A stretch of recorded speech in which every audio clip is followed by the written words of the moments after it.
Well, I thought this would be a good time to go over once again why it is so important to service the motors on these machines that sit for so many years, or even if they've been being used for a long time.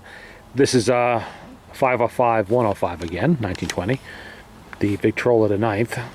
I'm taking the motor apart here and just wanted to show how bad it can get inside the spring barrel.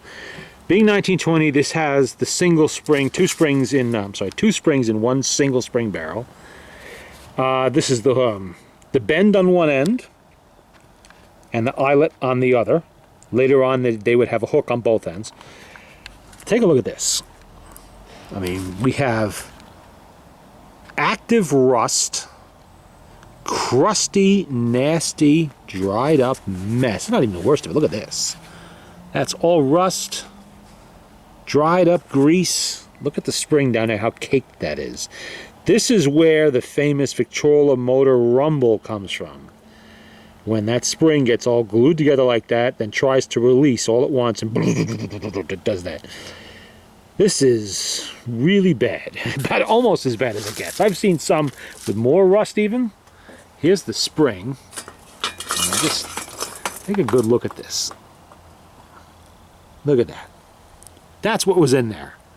Really, really nasty. I can't even tell if that's an original Victor spring. The spring itself, I don't know what condition it's in, but I mean, look at that. Look at that. This is so bad.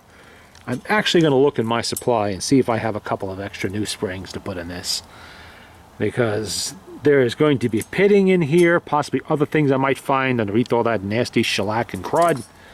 And frankly, you see how that is? It's not really... It's not sprung out as much as I would expect it to be. I would expect more spring out than this. I know I have better used springs than this, and I'll probably use them. I don't think I'm going to use this again. This is just so far gone. I mean, look at that. That's all rust in there. Rust right in the critical spot on the end where you really don't want it, because that's where cracks happen, and it lets go. But this is what you get. This is 100-year-old grease. This is 100-year-old grease, and probably whale-based oil that is turned to a kind of a shellac in there now. You see it. And rusted. People will think, oh, it's got grease in there. How could it possibly rust? Trust me, it does. A lot.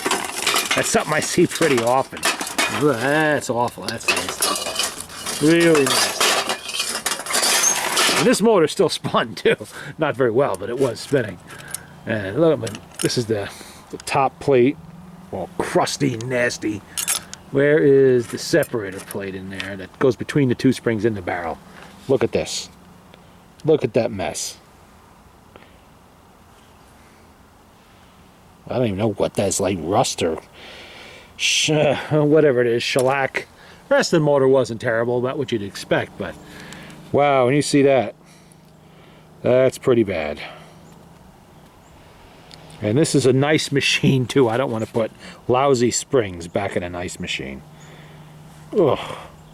But that's why either do it yourself or send it out and have it done.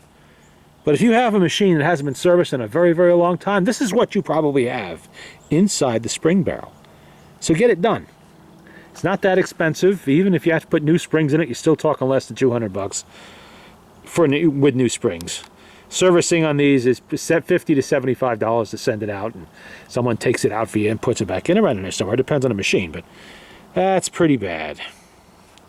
I figured that would be a very good illustration as to why I'm always saying, you know, open up that can, open up the spring barrel, and see what's going on in there, because you don't want this.